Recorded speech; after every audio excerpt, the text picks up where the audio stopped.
ولید بن عتبہ اس وقت مدینے کا گورنر تھا.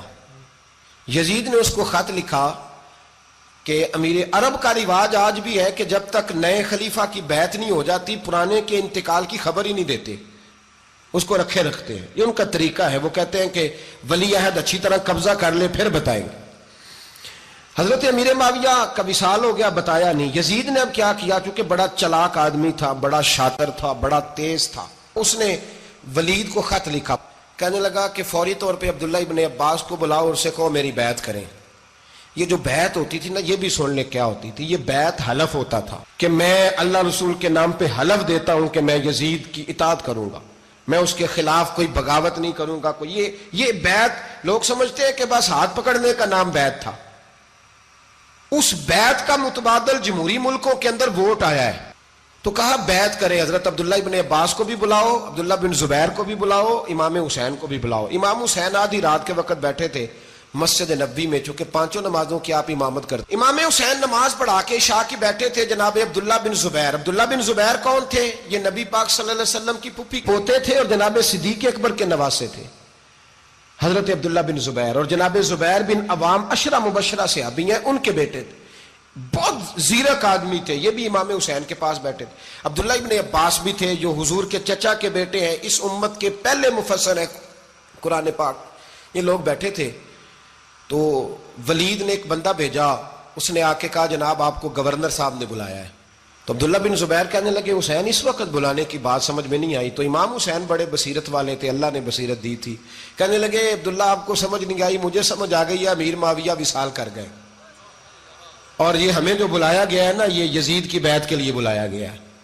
تو کہا پھر آپ آدھی رات کو نہ جائیں, آپ کے لیے خطرہ ہوگا. تو امام حسین فرمانے لگے خطرہ حسین کو نہیں ہوتا. نہیں, کہا پھر بھی آپ مہربانی کریں ذرا احتیاط سے جائیں. تو جناب عبداللہ ابن زبیر نے, عبداللہ ابن عباس نے 14 بندے نیزے دے کے تلواریں دے کے امام حسین کے ساتھ بھیجے اور کہا کہ امام حسین اگر اس نے کوئی غلط ملت بات کی نا زبردستی بیعت کرنے کا کہا تو آپ بس کوئی ایک بات اونچی آواز میں کر دینا, یہ سپاہی پیچھے آ جائیں گے. امام حسین ان 14 بندوں کو لے کے گورنر ہاؤس پہنچ گئے. جب آپ وہاں پہنچے اس نے بتایا, اس نے کہا جی حضرت امیر معاویہ انتقال کر گئے اور آپ نے یزید کی بیعت کرنی ہے. تو امام حسین فرمانے لگے میں چھپ کے بیعت نہیں کروں گا, مجمع لگاؤ, جمعے والے دن اعلان کرو. جو طریقہ ہے حضرت ابو بکر صدیق کا, جو طریقہ ہے حضرت عمر فاروق کا, جو انداز حضرت عثمان غنی کا ہے, جو مولا علی کا ہے, سر عام اعلان کرو. اگر ساری دنیا یزید کی بیعت کرے گی تو میں بھی تیار ہوں. تم مجھ سے بیعت لے کے پھر لوگوں کو بتانا چاہتے ہو کہ حسین بیعت کر رہے ہیں تو تم کیوں نہیں کر رہے؟ میں عام آدمی نہیں ہوں, لہذا چھپ کے بیعت نہیں کرتا. جب یہ بات کی نا تو ولید بڑا نرم دل تھا اور امام حسین کی شان کو جانتا تھا. وہ جانتا تھا یہ نبی پاک کا خاندان ہے. اس نے کہا جی مجھے تو حکم تھا, باقی آپ حضور کے نواز ہیں, میں کر کچھ. وہاں ایک بڑا بدبخت شخص بیٹھا تھا عبد الملک بن مروان. وہ ولید سے کہنے لگا کہ اگر حسین آج تمہارے ہاتھ سے نکل گئے تو تمہارے لیے بہت بڑا مسئلہ کھڑا ہو جائے, انہیں جانے نہ دینا, یا بیعت کراؤ یا ان سے کہو جنگ کے لیے تیار ہو. تو امام حسین رضی اللہ تعالیٰ عنہ کے کانوں میں آواز گئی تو فرمانے لگے ابن مرجانہ اگر تیرے اندر جرت ہے تو آ سامنے حسین کے, اس کے کانوں میں باتیں نہ کر, کانا پھوسی نہ کر, باہر آ میدان میں, شرارت نہ کر, باہر آ, میں تمہیں ابھی بتاتا ہوں کہ حسین سے مقابلہ کرنے کا انجام کیا ہے. یہ کہہ کہ امام حسین باہر نکلے, اپنے بھائی محمد بن انفیہ کو بلایا, عبداللہ بن زبیر, عبداللہ ابن عباس, ڈھیر سارے لوگ اکٹھے ہو گئے. فرمایا یہ معاملہ ہے, اب کیا کرنا ہے؟ تو وہ کہنے لگے حضور وقت ابھی مناسب نہیں ہے, آپ اس طرح کریں یہاں رکے, ہم مکے سے, عراق سے, کوفے سے لوگوں کو بلاتے ہیں, یہاں ایک بڑی مجلس مشاورت قائم کرتے ہیں. امام حسین فرمانے لگے اگر تم مشاورت قائم کرو گے تو ولید اور عبد الملک بن مروان وہ تو جنگ کرنے کو تیار ہے, اور نبی پاک نے فرمایا ایک مینڈا ہوگا جس کی وجہ سے مدینے کی گلیوں میں لہو بہے گا. فرمانے لگے میں وہ بکرا, وہ مینڈا نہیں بننا چاہتا. کہا پھر آپ کیا کریں گے؟ تو امام حسین رو پڑے, فرمانے لگے میں مدینہ چھوڑ جاؤں گا لیکن مدینے کی حرمت پامال نہیں ہونے دوں گا.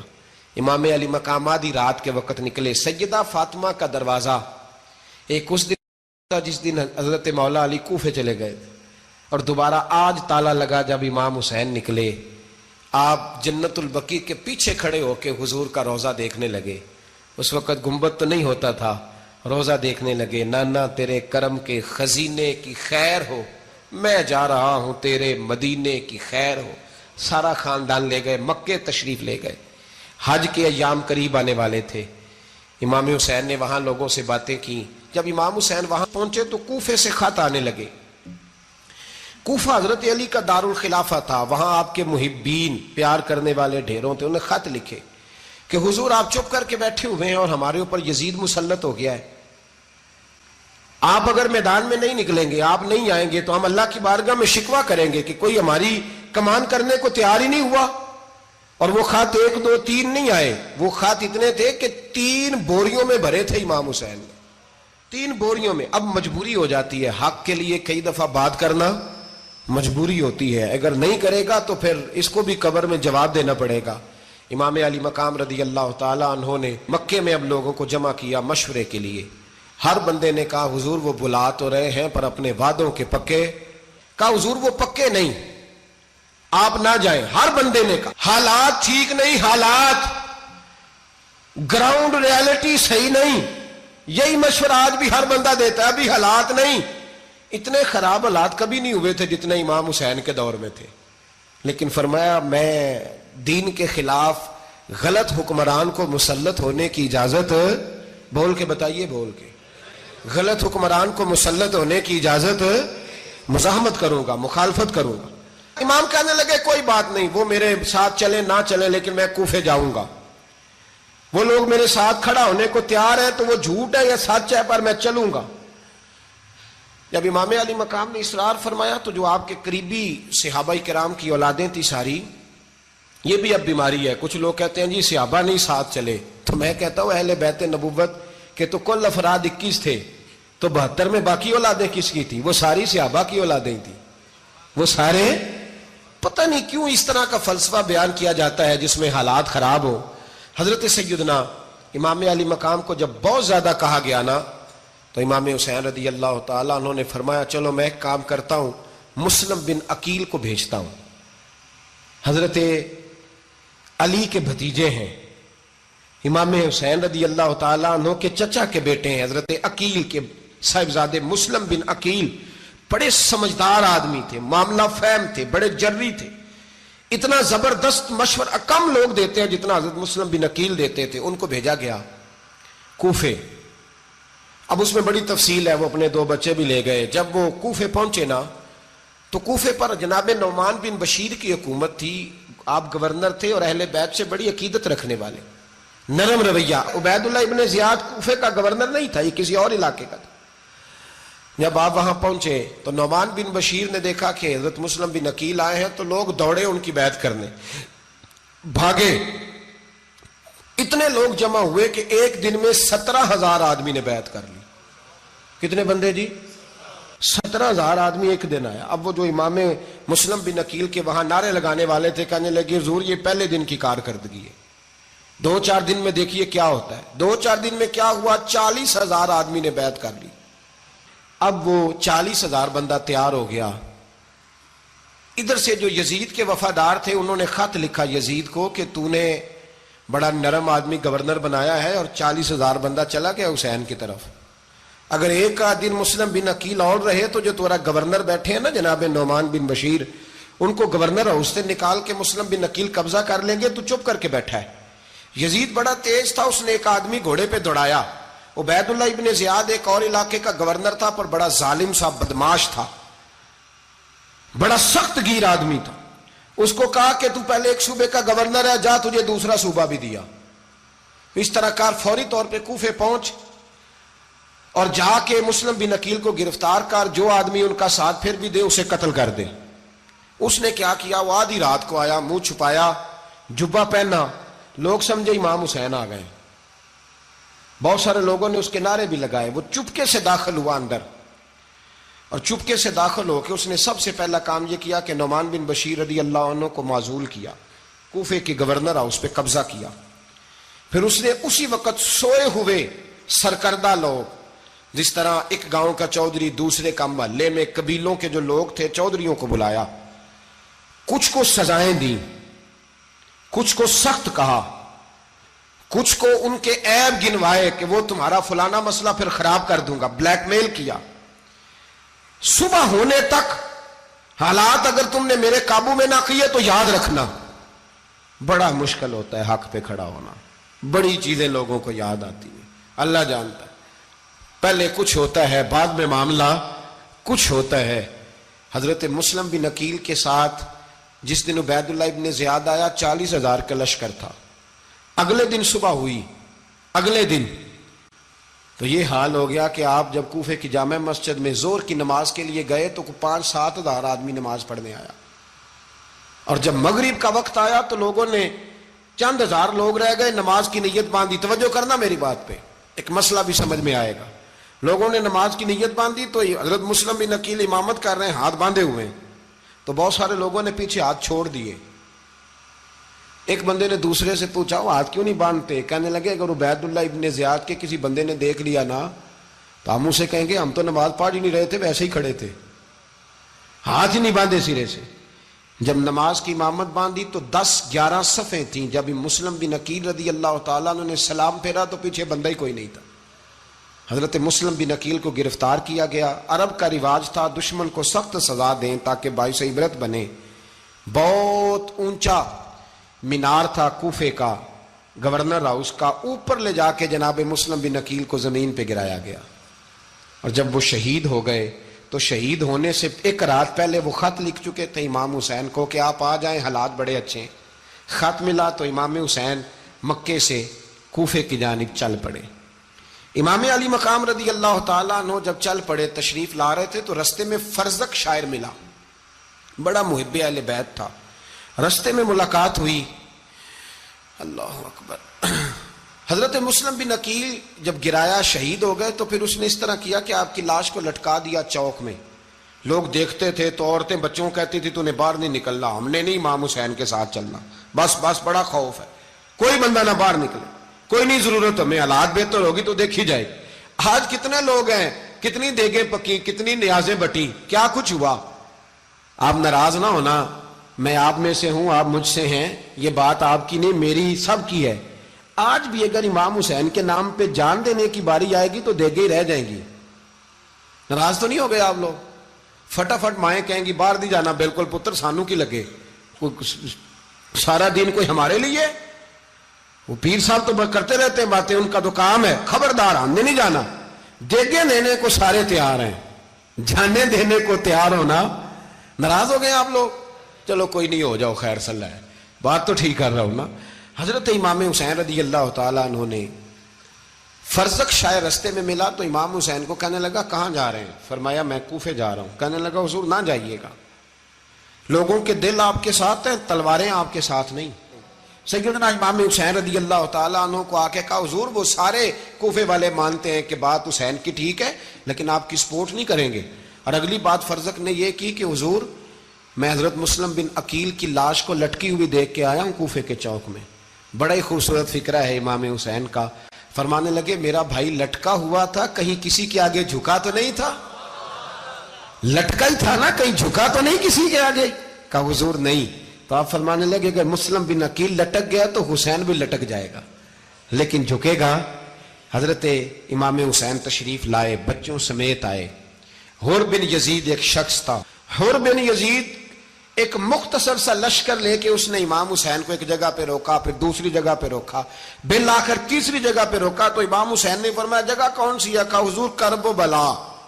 فرمایا بس یہی خیمے لگا دو, یہی.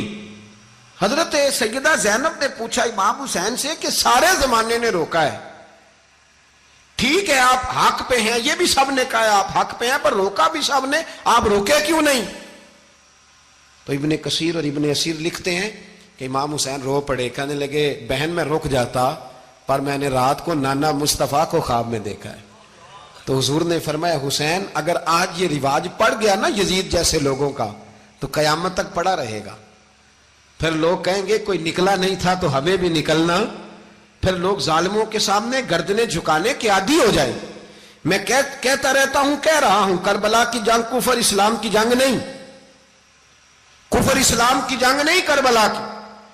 کیونکہ یزید تو بڑا پکا نمازی تھا, خطبہ دیتا تھا. وہ تو جب امام حسین رضی اللہ تعالیٰ عنہ نے کربلا کے میدان میں جمعے کا دن تھا تو یزید کے سامنے کو بات کرنی شروع کی عمر بن سعد کے سامنے، تو عمر بن سعد کہنے لگا حسین زیادہ باتیں نہ کر، ہمارا جمعہ لیٹ ہو رہا ہے، جنگ کے لیے تیار ہو، فٹافٹ آ۔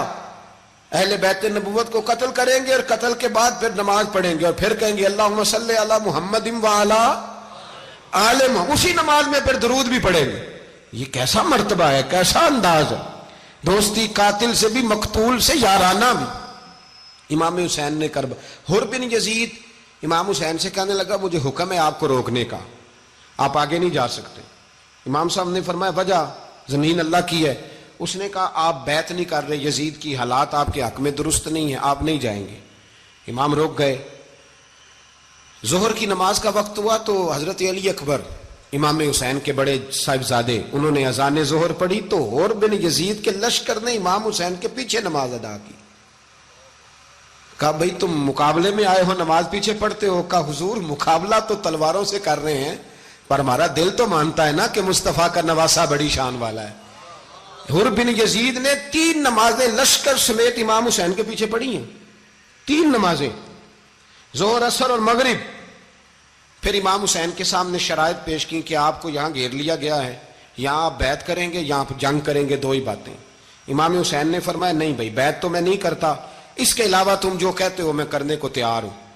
اس نے خط لکھا، عبید اللہ ابن زیاد کو ایک بندہ دوڑایا پیچھے، کوفے چند میل پہ کوفہ تھا، کہا وہ نہیں مان رہے، کیا کرنا ہے؟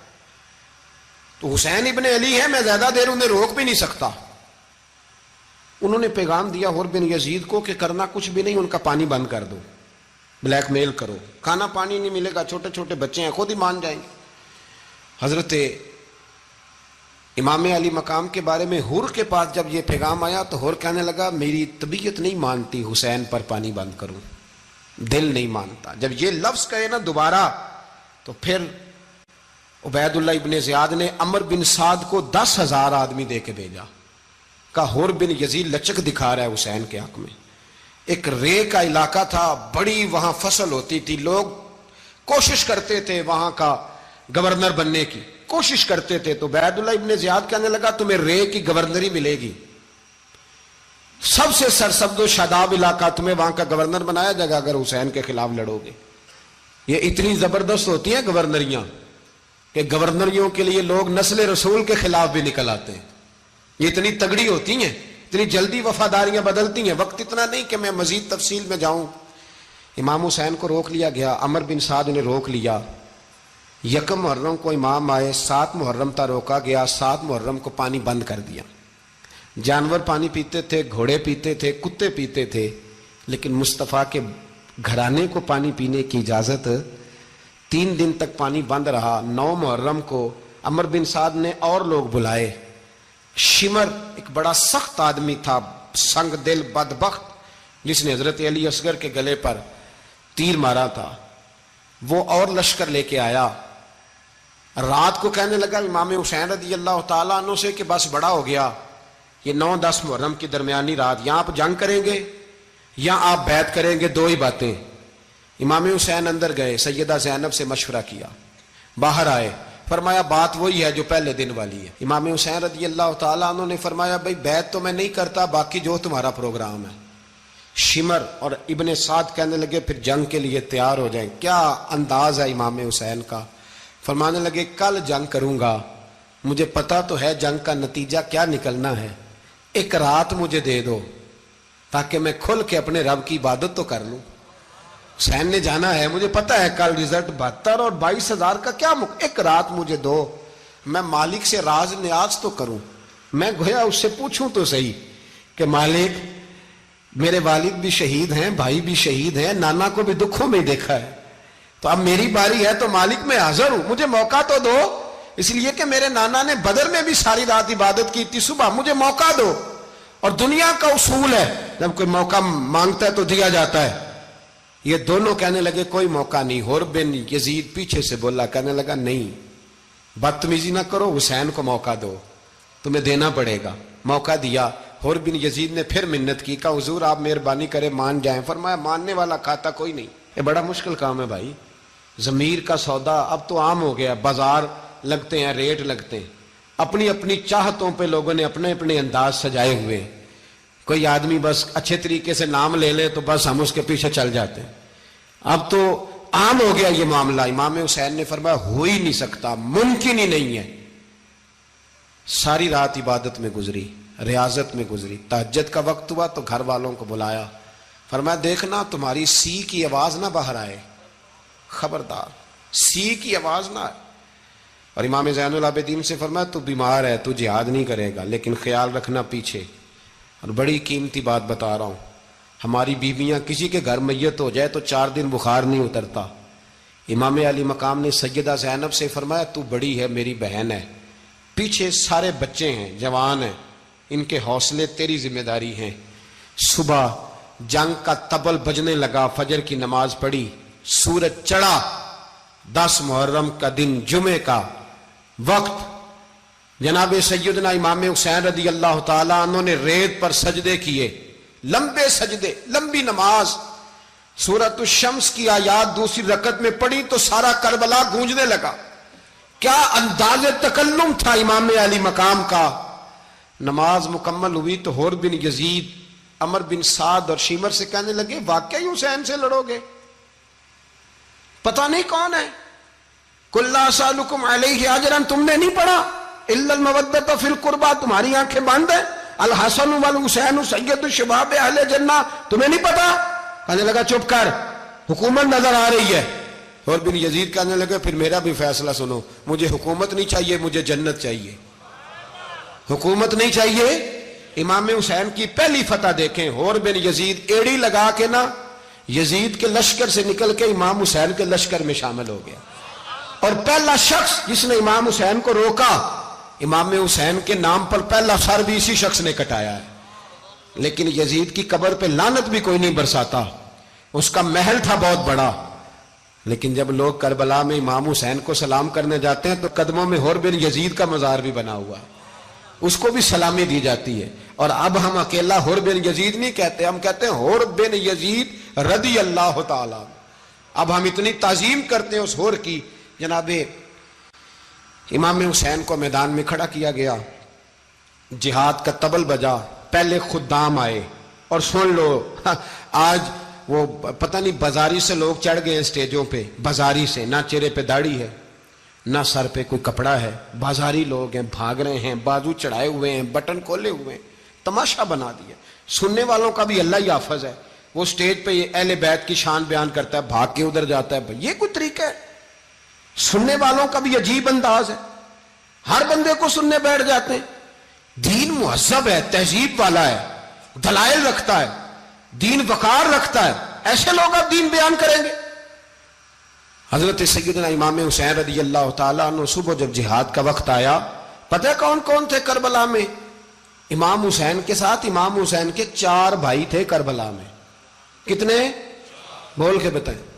حضرت علی کے 4 بیٹے، عباس بن علی، جن کو حضرت عباس کہا جاتا ہے نا، علمدار، یہ حضرت علی کی دوسری زوجہ میں سے. عباس بن علی بھی تھے اور ابو بکر بن علی بھی تھے، عمر بن علی بھی تھے، عثمان بن، یہ حضرت علی کے بچوں کے نام ہیں. یہ آپ کے شہزادے امام حسین کے ساتھ شہید ہوئے. ان کا نام صرف اس لیے نہیں لیا جاتا کہ ان کا نام خلفائے ثلاثہ کے نام پہ، حضرت علی نے اپنے یاروں کے نام پہ رکھا ہے، تو تم نے کربلا کے میدان سے خارج کر دیا. یہ تینوں شہزادے حضرت جناب سیدنا امام حسین کے ساتھ تھے، یہ بھی شہید ہوئے. حضرت جناب زینب امام حسین کی سگی بہن ہے، ان کے 2 بچے تھے، اون و محمد. جب امام حسین میدان میں جانے لگے تو جناب زینب بچوں سے کہنے لگی نہ، پہلے بھائی نہیں جائے گا، پہلے بھانجے جائیں گے. 2 بچے شہید ہوئے. حضرت قاسم بن حسن امام حسن کے بیٹے تھے. وہ جب میدان میں جانے لگے تو امام حسین نے کہا نہیں بھائی تو نہیں جائے گا، تو میرے بھائی کی نشانی ہے، میں جاؤں گا. تو حضرت قاسم بن حسن نے ایک تعویذ کھول کے دیا کہ ابا جی میرے والد نے کہا تھا جب بڑی مشکل آ جائے تو تعویذ کھول کے دیکھنا. تو آج بڑی مشکل آئی ہے تو میں نے تعویذ کھولا ہے، تو یہ دیکھیں کیا لکھا ہے. یہ تو رکا ہے، تعویذ ہے ہی نہیں. جب کھول کے دیکھا تو اس پہ لکھا تھا قاسم اگر حسین پہ کوئی کڑا وقت آ جائے تو بیٹھ کے آگے آگے رہنا، اگر کڑا وقت میرے بھائی پہ کبھی آ جائے نا دیکھنا اس کے آگے آگے چلنا. اسے حسن کی کمی نہ محسوس ہو، پائیاں جہا ساک نہیں کوئی جے وچ خار نہ ہوئے۔ سیدنا امام حسین پہلی دفعہ کربلا میں اس وقت روئے جب یہ رکا، آپ نے دیکھا تو فرمایا ٹھیک ہے، اگر حسن کی یہ وصیت ہے تو میں نے زندگی میں اگر ان کی ہر بات مانی ہے اب بھی مانوں گا، تمہیں اجازت ہے۔ جناب قاسم بن حسن 16 سال کا جوان جب میدان میں نکلے تو ہائے ہائے پتہ نہیں کہاں سے آ گئی ہے۔ امام قاسم بن حسن جب میدان میں نکلے تو تبری سے لے کر علامہ ابو الاسناد صاحب سب کو پڑھ کے تو دیکھو، 3 دن کی پیاس ہے، شدید آزمائش ہے، دکھ ہے، تکلیفیں ہیں، پھر بھی پہلی دفعہ جب میدان میں گئے ہیں واپس آئے ہیں 19 لوگوں کو قتل کر کے واپس آئے۔ سناؤ قصہ خیبر کو، تمامی اپنے بچوں کو، علی کی داستان سن کے دلوں سے ڈر نکلتا ہے، علی کی داستان سن کے دلوں سے، یہ جو بچے ڈر رہے ہیں نا وہ چمگادڑ آ گئی، کاکروچ آ گیا، یہ خوف نکل جائے گا اگر حضرت قاسم بن حسن کی بات سنیں گے۔ درجنوں لوگ آپ نے قتل کیے۔ ایک دفعہ آئے، کہا چاچا یزید کا لشکر تو بڑا ہی بزدل ہے، اگر چند قطرے پانی میرے حلق سے گزرے تو میں سارے کاٹ کے لے آؤں گا آپ کے پاس، چند قطرے۔ لیکن تھوڑی دیر گزری، عمر بن سعد کہنے لگا اکیلے اکیلے جاؤ گے تو علی کا پوتا ہے، یہ سب کو مار دے گا، کٹھے جاؤ۔ چاروں جانب سے تیر برسے، ایک تیر لگا آ کے گردن کے پیچھے، بس جناب سیدنا قاسم بن حسن گھوڑے سے نیچے گرے تو جناب زینب حوصلہ کر کے آنسو سمیٹ کے کہنے لگی میں دیکھ رہی ہوں پردے کے پیچھے سے حسین میرے بھائی کا بیٹا گر گیا ہے، جا اسے اٹھا کے لا۔ حضرت امام حسین ان کو اٹھا کے لائے تو امام حسین نے سینے سے لگایا ہوا تھا تو ان کے پیر، ان کا قد لگتا تھا امام حسین سے زیادہ ہے، اٹھا کے لایا، لٹا دیا گیا۔ امام حسین کے اپنے بڑے بیٹے میدان میں نکلنے کو، علی اکبر نام ہے، جب جن لوگوں نے حضور کو نہیں دیکھا تھا وہ جب کہتے نا ہم نے نبی پاک کا دیدار نہیں کیا تو بتاؤ کس طرح کے تھے، تو بتایا جاتا تھا کہ جناب علی اکبر کا دیدار کرو، ہم شبیہ مصطفیٰ۔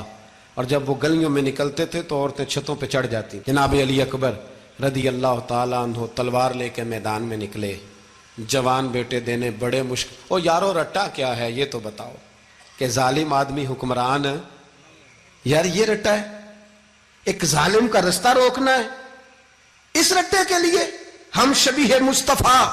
جناب سیدنا امام علی اکبر میدان میں نکلے، بڑے لوگ مارے، بڑے، پھر ایک تیر ان کے بھی گلے میں لگا، اور جب وہ گرے نا زمین پہ تو حضرت امام حسین دوڑ کے آئے، دوڑ کے، اور جب تشریف لائے تو ان کے گلے سے تیر کھینچا تو ایک جملہ لکھا ہے صاحب تبری نے، اس نے حد کر دی، کہنے لگے تیر کھینچا تو امام حسین کی آنکھوں میں آنسو آئے، کہنے لگے کاش جناب ابراہیم آج میرے سامنے ہوتے تو میں انہیں کہتا کہ آپ نے تو بیٹا ذبح کرتے وقت آنکھوں پہ پٹی باندھی تھی، دیکھو میں کھلی آنکھوں سے بچے ذبح کر رہا ہوں، کھلی آنکھوں، کاش جناب ابراہیم خلیل ہوتے تو انہیں کہتا۔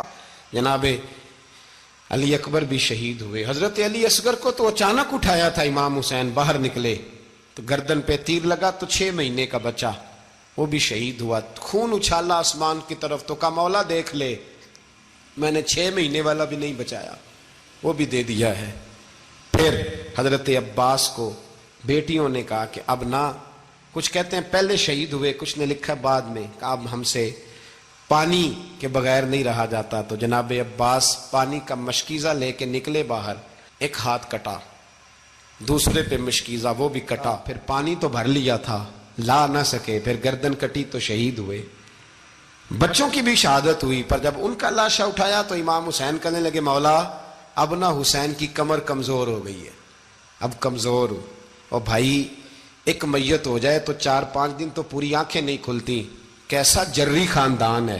تھوڑی دیر گزری تو امام علی مقام نے پٹکا باندھا، سر پہ دستار باندھی، مولا علی کی تلوار پکڑی، نبی پاک کا امامہ باندھا اور گھوڑے پہ سوار ہوئے تو کہنے لگے زینب گھر تیرے حوالے اور میں اللہ کے حوالے، گھر تیرے حوالے اور میں، اور پھر امام حسین نکلے، امام علی مقام نکلے۔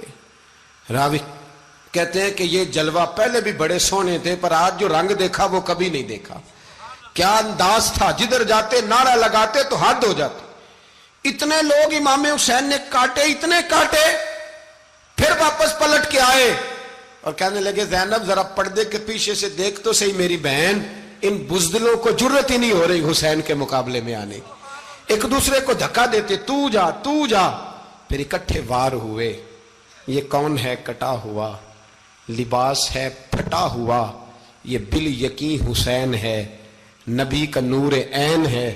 پھر چاروں جانب سے تیر برسے تو امام علی مقام چونکہ نماز کا وقت ہو گیا تھا، اترے گھوڑے سے، خون بہ رہا تھا، گرم ترین ریت سے تیمم کیا، سر سجدے میں رکھا، اور جب شمر آپ کی گردن کاٹنے لگا تو کہنے لگے ٹھہر جا ذرا رب سے ایک بات کر لینے دے، اور پھر بولے امام حسین، کہنے لگے مالک تو اب بتا کہ حسین سے راضی ہے کہ ناراض ہے، تو بتا۔ تو پھر ایک آواز آئی، یا ایتھا النفس مطمئنہ ارجعی الی ربک راضیۃ مرضیہ، فرمایا نفس مطمئنہ واپس آ جا، تو اللہ سے راضی ہے، اللہ تجھ سے راضی۔ امام حسین وہاں شہید ہو گئے۔ اب یہ قافلہ امام حسین کا سر کاٹ، ذرا دیکھنا غور کرنا، سر کاٹ کے نیزے پہ رکھا ہے، جسم کربلا میں پڑا ہے، عورتوں کو گھوڑوں پہ بٹھا کے لے جایا گیا یزید کے دربار میں۔ یزید پہلے عبید اللہ ابن زیاد نے بدتمیزی کی، پھر یزید نے کی۔ سعودی عرب کا ایک مولوی بول رہا تھا، سعودی عرب کا، ان سے بھی بڑا عشق ہے، جس نے تقریر سننی ہو میرے پاس ہے۔ ہمیں لوگ مشورے دیتے ہیں کہ جو یزید کو اچھا کہے اور حسین کو باغی کہے اس کو ہم امام مان لیں، اس بے شرم بے حیا کو جو نبی پاک کے گھرانے کے بارے میں بکے اسے امام۔ سعودی عرب میں مسجد نبی میں درس دینے والا جس نے تقریر سننی ہو میرے پاس ہے۔ وہ کہتا ہے یزید تو بڑا اچھا آدمی تھا، اس نے تو بڑی خدمت کی، تو میں نے اسے کہا رشتہ داری کر لیا یزید کے ساتھ، قریب ہو جا۔ شرم نہیں آتی؟ آج بھی نبی پاک کا دل دکھاتے ہو، حیا نہیں آتی، خیال نہیں آتا؟ اور لوگ گھر میں بیٹھ کے باتیں کرتے ہیں، کہتے ہیں جی جو بیت اللہ میں ہو وہ بھی برا ہو سکتا ہے۔ بیت اللہ میں تو 360 بت بھی تھے، وہ اچھے تھے۔ مدینے میں تو 360 منافق بھی رہے، پوری سورہ منافقون نازل ہوئی، وہ اچھے تھے۔ عجیب تماشا بنا دیا لوگوں نے مذہب کا۔ وہ آج بک رہا ہے، آج میرے پاس ویڈیو آئی ہے، کہتا ہے یزید نے تو بڑی خدمت، تو عبید اللہ ابن زیاد نے قتل کیا۔ بے شرمو، اگر عبید اللہ ابن زیاد نے بھی قتل کیا تھا تو حکومت کس کی تھی؟ بولے، بول کے بتائیں۔ تو پھر یزید نے عبید اللہ ابن زیاد کو سزا کیوں نہیں دی، بلکہ ایک جگہ 2 گورنریاں دی اس کو؟ یہ حال کیا۔ بلکہ سنو جو حدیث پاک میں آتا ہے وہ یہ ہے کہ یزید چھڑیاں مار رہا تھا، چھڑیاں امام حسین کے لبوں پہ۔ تو نعمان بن بشیر صحابی تھے، بول پڑے، کہنے لگے او یزید بدبخت، ہاتھ پیچھے اٹھا، مجھے اللہ کی عزت کی قسم میں نے سینکڑوں بار نبی پاک کو ان ہونٹوں کو چومتے دیکھا ہے۔ حضرت جناب زینب عورتوں کے مجمع میں پیچھے ہو کے بیٹھی ہیں۔ یزید کے پاس جب پہنچا لشکر تو یزید کہنے لگا دیکھو اللہ نے مجھے عزت دی اور میرے مخالفوں کا کیا حال ہوا۔ تو بی بی زینب بول پڑی، اتنے صدمے سہے پر آواز توانا ہے، جاندار ہے۔ حضرت سیدہ زینب نے جب سنا نا کہ یہ کہہ رہا ہے کہ مجھے اللہ نے عزت دی، تو جناب زینب بولی۔ نعمان بن بشیر کہتے ہیں بی بی بولی، اتنے صدمے ہیں پر جناب زینب بولی اللہ اکبر، اس انداز میں بولی کہ پہلے قرآن مجید کی آیت پڑھی، کہنے لگی وَتُعِزُّ مَن تَشَاءُ وَتُذِلُّ مَن تَشَاءُ بِيَدِكَ الْخَيْرُ إِنَّكَ عَلَىٰ كُلِّ شَيْءٍ قَدِيرٌ۔ اور پھر کہنے لگی یزید تو بکتا ہے، کہتا ہے کہ تو عزت والا ہو گیا، یہ تیری حکومت ہے، 4 دن گزرنے دے، تجھ پہ کوئی لعنت بھی نہیں برسائے گا، اور میرے بھائی کا قیامت تک ممبروں میں اور خطبوں میں ذکر ہوا کرے گا، وقت گزرنے دے۔ جب جناب بی بی زینب بول رہی تھی تو حضور کے ایک نابینا صحابی پاس بیٹھے تھے، جناب نعمان بن بشیر کا ہاتھ ہلایا، ہلا کے کہنے لگے کیا علی آ گئے؟ تو علی کی آواز لگتی ہے، جبریل امی بول رہے ہوں جیسے، حکمت کے گوہر رول رہے ہوں جیسے، دربار دمشق میں بی بی زینب کا خطاب، منبر پہ علی بول رہے ہوں جیسے۔ میرے بھائی بس کربلا والا قافلہ تو مدینے پہنچ گیا، 3 سال یزید نے حکومت کی، شرابیں عام ہو گئی، مکے پہ حملہ ہوا، خانہ کعبہ کا غلاف جلا، مدینے پہ اس نے حملہ کیا، 3 دن مسجد نبوی میں اس نے گھوڑے باندھے، مسجد نبوی میں صحابہ کو نکال کے اپنا اس نے امام مقرر کیا، لیکن پھر امت نے اسے قبول نہ کیا، پھر وہ رسوا ہوا اور آج تک وہ رسوا ہے۔ لیکن امام حسین کا نام کل بھی زندہ تھا اور آج بھی